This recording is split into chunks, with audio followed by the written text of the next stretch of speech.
Adverbs, the unspeakable word, the unusable modifier. If you've spent much time in creative writing classes or writers' workshops, you've probably heard the woes of the adverb and how they should never be used. Today we're going to be putting them on trial so we can finally reach a verdict on the use of adverbs in our collective creative endeavors. Are they perfectly fine? Do they suck? Does the answer lie somewhere in the middle? Does my framing of this make my eventual conclusion sort of obvious? All will be found out in due time. This video will be sort of a three-parter. First, the prosecution will speak and I'll present arguments against the use of adverbs. Then the defense will speak to defend them. And at the end, the judge will make a verdict and I'll give my overall opinion on what I think you should do with the troublesome adverb. It should go without saying that the prosecution and defense will be saying things I think are reasonable arguments, but not things that I necessarily agree with. That's for the end. So, shall we quickly rush to start our frankly ridiculous video and speak intelligently, or shall we start this stupid thing? The prosecution begins. Oh, also, because I don't have anything to make an actual judge-looking uniform with, I'm just going to hold up a copy of Blood Meridian when the judge is speaking. If that makes sense to you, good. If it doesn't, just don't worry about it. Adverbs suck. What is an adverb but a poor tool to replace weak verbs? Why would one ever say, I quickly went, when you could say, I ran or I sprinted? The trouble with adverbs is that they are in most cases compensating for a lack of diction on the writer's part. Better yet, they are themselves a cause for needless wordiness, inflating word counts, and getting a worse product as a result. When you're writing, it's advised in most cases to keep your language concrete and chock full of images and evocative phrasing.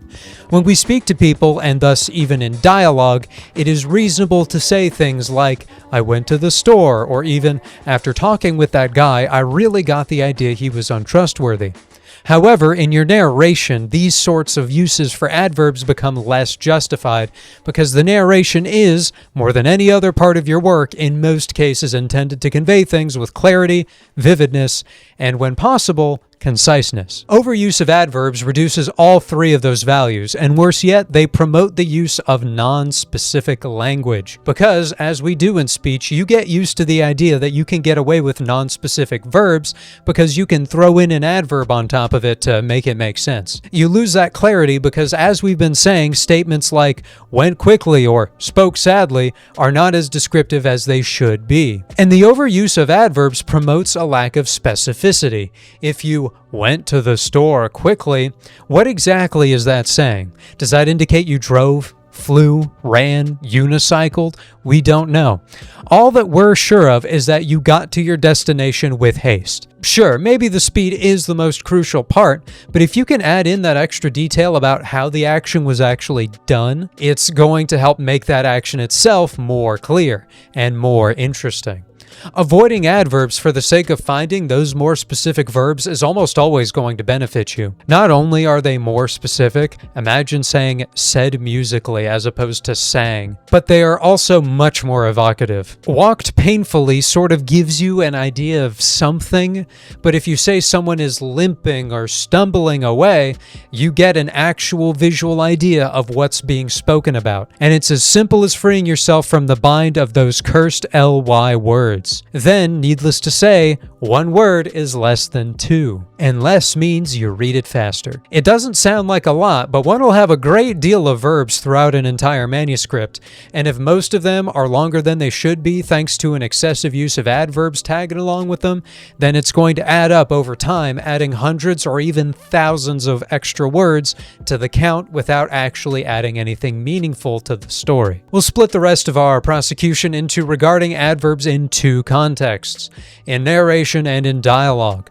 Our suggested sentencing for each is a little different. In narration, while the type of narrator you might have can vary from a very personal view in first person to one that's going to tend to be fairly detached in third person omniscient, that narrator is going to come off as more intelligent or sophisticated if they avoid adverbs. If they stay away from the almost dialogue-coded phrasings that adverbs evoke. But even if your narrator is meant to be conversational, the existence of the narrative is in some ways outside of time. If less specific, less sophisticated, or in general less advanced language is used in narration, even conversational narration, there isn't the same type of excuse for their existence that might exist in dialogue. Dialogue-based adverbs can be argued for more easily because people don't have that much time to think about their exact wordings of things, and often prioritize getting their ideas across without delaying over thinking about their exact wordings. Thus, adverbs appear more often in our speech. Yet narration does not have those constraints. Unless it's an explicit factor in the narration's existence, that narrator, no matter how conversational, should have the time or wherewithal to use language that lacks adverbs. And so, more than anything, it indicates a lack of patience on the author's part if they choose to throw adverbs around in narration. And it goes without saying that in more formal narration, adverbs have even less of a place, and their effects on the reduction of clarity, vividness, and conciseness are even more felt. But on to discussing the use of adverbs in dialogue. It might have sounded like we at the prosecution were defending their use, but even in dialogue, adverbs are still suboptimal. Adverbs are not an inherent or even necessary part of speech, and the scenarios that are portrayed in narratives are themselves often lacking in realism or require suspension of disbelief to some extent. For us at the prosecution, I'd argue it requires a lot less suspension of disbelief to accept a lack of the use of adverbs in dialogue than to accept plenty of the other improbable things that end up making for interesting stories. So if there isn't much of an effect on believability or authenticity from removing adverbs even from dialogue, why not remove them when they can be replaced with words and phrases that will actually enhance the story's diction? Sure, one can believe a character saying, "That car is poorly constructed," but is having that character say, "That car's a piece of shit," actually less believable? If anything, it's more believable and sounds much more human. It also goes to demonstrate that there are other ways to deal with the presence of adverbs. Our fix there doesn't even focus on fixing the verb, but instead on using "piece of shit" as an adjective to describe the thing that is, also proving that adjectives are, given their very existence as words of description, better at describing nouns than adverbs are at describing verbs. It's for this reason and more that we at the prosecution declare that pro-adverbers saying they have a place in dialogue are simply coping. Thus, we put forward our suggestion that adverbs should be sentenced to absence from the writing of all authors, with a potential parole allowing for their use in remote circumstances, a parole to be rescinded should the adverbs show up in any place they are not meant to be. We rest our case. Defense, you may take the stand. Your Honor, we at the defense reject all that the prosecution has said wholeheartedly. We'll address their flawed points one by one just so that you can see how thoroughly they have missed the point of the humble adverb. Portraying phrases like "I quickly went" as the standard issue use for the adverb is disingenuous and not representative of our client's capabilities. I would argue our prior uses in this very opening statement, that if how we again say that we wholeheartedly reject the prosecution's arguments, we are adding emotion to that which we are saying in a way that cannot be easily achieved otherwise. It therefore seems unwise to cordon off an entire part of speech just because some uses of it are bad. Should we instead ban verbs because words like went or got are weak and undescriptive? I think not. Adverbs are a tool, Your Honor, like any other part of speech, and condemning them would only serve to reduce the great pool of options and choice that writers have when constructing their stories. The prosecution speaks of adverbs as causing a lack of conciseness, but did you hear how they said "that is going to tend to be detached" when regarding third-person omniscient? If conciseness is the goal, would not saying "that is usually going to be detached" a word more concise? If conciseness comes down to singular words, sometimes the adverb is the lesser of two evils, adding only one extra where two might be needed if you don't want the adverb. Regarding clarity, similar statements could be made. While the English language is massive, it doesn't have a word for everything, and particularly regarding verbs, sometimes the only way you can clearly convey an idea is with an adverb, either because there isn't a verb that can do that job all by itself, or because you want to modify a statement in such a way that an adverb is simply the most concise way. Why say, Her smile was serene, which was often the case when her smile was persistently serene, provides you similar useful information in a way that to my ear sounds a lot less awkward. And sometimes the adverb adds a touch of flavor that might otherwise not be present. You can call something rare, sure, but is saying something is vanishingly rare such a crime when one could argue it adds some texture to the phrase? This doesn't even mention all of the other contexts. Sometimes you need a touch of uncertainty in your narration, and you want things to nearly be the case, or for something to seem mostly true. While in some contexts, definitiveness might serve you better, there are definitely cases where you only want something to almost be the case. Saying someone's expression makes them look sinister is not the same as saying their expression almost makes them look sinister. That subtlety helps paint the difference between that character definitely being evil and being likely to be evil. I mean, that thing I just said was a relevant use of adverbs. How better a way to say that it is probable that someone is or is not evil? Why abandon words like likely? Thus, the defense maintains its stance that abstinence from adverbs not only limits the variety of your vocabulary, but even reduces the amount and types of concepts you can actually effectively introduce to the reader. If you want to establish those concepts without adverbs, you'll end up writing something far more awkward and stilted than had you used adverbs to begin with. Once again, reinforcing that using adverbs is more natural sounding than avoiding their uses. And perhaps they sound natural because they do, in fact, have a place in our speech and our writing. And besides that, the prosecution may think that only words which end in ly are adverbs, but in fact, just because they're the only verbs you tend to think about does not mean they're the only ones which exist. Not only are there flat adverbs which share the same form as their adjective correspondence, which the prosecution does not find an issue, such as to run fast or drive safe. Certain time-related adverbs also may not end in ly. Never and always, for example. Early might end in ly, but late doesn't. Some prepositions also function as or comparably to adverbs. To walk into a house, into is modifying the walking, and the walking being the verb. The word into functions as an adverb despite being a preposition as well. When you think about the topic in such terms, it becomes clear that the expanse of what is and is not an adverb is so great that to eliminate them is not only inadvisable, but impossible. Why would one ever wish to remove their ability to modify verbs simply because some of them, and really only those that end with ly, have flaws when used in excess? Anything can have problems when used in excess. Have you ever watched a movie or an episode of a show in which a character likes a specific word of profanity to a point that their continued use of it becomes funny or even kind of awkward? Your Honor, I'm going to talk about Breaking Bad briefly. In Breaking Bad, Jesse Pinkman, everyone's favorite meth dealer, says the phrase, "Yeah, bitch!" enough times that it's sort of his associated catchphrase. Even in commentaries from the cast, they talk about places in which that phrase could or could not be used. Yet, if you ask throughout the 60-odd episodes how many times the word is actually said by him, it's only 52. Less than one per episode, even though it feels like he says it all the time. It works as it is because it's spread out, frequent enough to be memorably his thing, but not so frequent as to be overdone. Were it 200 or 3,000 or even 1,000 times, it would definitely have worsened the quality of his dialogue. What I'm saying, Your Honor, is that perhaps it is not the existence of the adverbs that is causing the problem the prosecution is so upset about, but their frequency.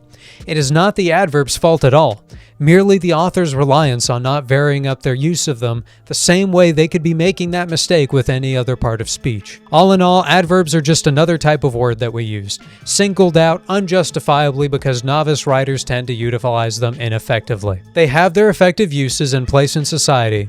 They should not be targeted by the prosecution or anyone else for flaws they do not have, excepting those which they share with all other forms of speech. I rest my case. I believe I have come to a decision. Lacking a jury, as this building is a noun, the verb ran away, the adjective was a coward, the preposition isn't around, the conjunction should have shown up but isn't here. Alas, the interjection could not make it, and the pronoun, well, they just weren't feeling it. I shall have to make a determination myself. I decree that the adverb is guilty. But to a lighter sentence than you suggest, prosecution, I sentence the adverb to a quota of sorts. that their use, particularly in the case of those weak ly adverbs used to describe non-descriptive words, should be avoided. However, in those more commonplace and necessary uses, the descriptions of time, the flat adverbs, and the prepositions that at times may act as adverbs, there should be due mercy. And even for some of the ly adverbs under the right circumstances where they convey emotions or uncertainty in a way that is more effective than doing so without the adverb, allowances should be made, if only to a certain point. The adverb is a part of speech that cannot be avoided, but like any other, it is a tool that can be controlled and wielded with finesse if only the wielder is to do so considerately. One can avoid the need for an adverb in most circumstances by searching for a more descriptive verb. I did not need to think carefully about this verdict because instead, I could deliberate on it. Alright, so out of character JBat now. That was weird, but sometimes you gotta try something new. I want to do the last section of this video from my actual perspective, just so I can throw in a few extra nuances here and there that I can't really do from this stupid perspective of whatever that was. I made this video because if we're going bar for bar, don't use adverbs is probably the single most common piece of advice I hear that actually merits a larger form discussion on its own. Sure, you hear show don't tell more, but the answer to that one is it kind of depends, and sometimes telling can actually be better because you can't just show it, or it's just more economical to just explain a thing. I could make a video on that, but I'd probably be wasting all of our time to tell you something I could explain in the 15 seconds it took me to say the above. Arguably, the same principle could be applied to this adverb discussion. I could have given a single explanation, but it's always been such an interesting, weird topic in writing circles to me. Don't use adverbs is one of those unique pieces of advice in writing circles where it isn't per se wrong, nor is it founded on a false assumption really. Yet if someone, particularly a peer, gives you that piece of advice for your own writing without elaborating, unless you're an absolute novice, it's one of those inglorious bastards moments that should be ringing a bell in your head that this person has bought all the way into common writing advice tropes and isn't actually thinking about what you wrote in context. Tropes existing within the world of writing advice is kind of a funny concept, isn't it? But they're real and they're everywhere. Though, of course, much as actual tropes are in fiction, tropes aren't always inherently bad, of course. Much as with anything else, people tend to buy all the way into the most common pieces of writing advice and hold on to them with zealous abandon. Limit the use of adverbs to cases where they are necessary and preferable to alternative options is not a very wieldy phrase, and so gets shortened to don't use adverbs. And people go out to preach that shortened version, not the one with the actual context or a nuance to it. And so people avoid adverbs as if their use is as good as setting your manuscript on fire. So I have done one of my classic JBart tricks, as that is really the point of this video. I mean, sure, considering the above arguments for adverbs is important and may well have been useful towards your figuring out when and where not to use them. If so, I'm glad, but otherwise my point is that writing in particular is one of those things where zealously holding on to commonly held maxims is obviously not always going to be a good idea. Writing is not a hard science, and it is a game of tendencies. I try to avoid saying things always are or are not the case, or that certain things always are or are not good ideas. Everything in writing really depends on context. The Lord of the Rings, one of the most foundational works in the fantasy genre I typically talk about, breaks plenty of the rules I establish in videos. It's overworld built and its characters are in places kind of underdeveloped relative to how much they show up. We get full pages about forests and lines or less about the internal psychologies or motivations of crucial characters. Yet, it's still a phenomenal work of fiction done with more care I could hope to match, and is more successful than anything I ever make will be. At such a point, why have the rules when they can be so thoroughly broken and success still be achieved? I'd put forward the answer that the rules, even those like don't use adverbs, should exist as a sort of box. Just bear with me here. Imagine yourself sitting in a box in the dark, candlelight illuminating only yourself, the desk you're sitting at, and of course your preferred writing implement. But you can't see the walls or the floor of the box. The issue comes in such a situation that many people would come to think of the box as being made of concrete, that you're trapped in there. The wall of don't use adverbs becomes as impenetrable as the floor of show don't tell. The truth, of course, is that the box is actually made of cardboard, and you can punch right through it for basically any reason. You've no reason to keep thinking of the box as concrete, but at the same time, punching holes everywhere into the box until it collapses in on you is also probably not a great idea. Cut holes in the box where appropriate, where you have a reason to do it, and the care to take a pair of box cutters to the box instead of, well, your fist. This is how I conceptualize of rules like these, and perhaps it'll do you some good, or at least give you something to think about. All these writing rules do exist for a reason, but they can also be broken for a reason. So if you find yourself struggling with adverbs or any other such thing that is often the subject of common writing advice, think of how you'll cut the hole out of that box thoughtfully. And ultimately, that's pretty much what this video is. People talk about adverbs all the time. Most of it is very short, don't do this, or yes, do this. And as we love to do here on the JBat channel, I'm a big nuance enjoyer, so I figured we'd try and throw some of that into the mix and put a stupid little skit in there for good measure. But anyway, if this sounds like a place you want to be, we have a Discord if you want to hang out with my editor and I, and a Patreon if you're crazy enough to want it, where we post all our videos early. As we close out, I'd like to thank our patrons: Shadowrunner, Sonny, Isaac Parrott, Raymond, Don, Sadako, Cavalier, and Sazabi of the Knights of the Inner Circle, Vion and Jody on Void, our Knights, and Greer, TOW, Craig, Victoria Lauren, and Noah, our loyal squires. And remember, any writing advice that says always or never should be distrusted.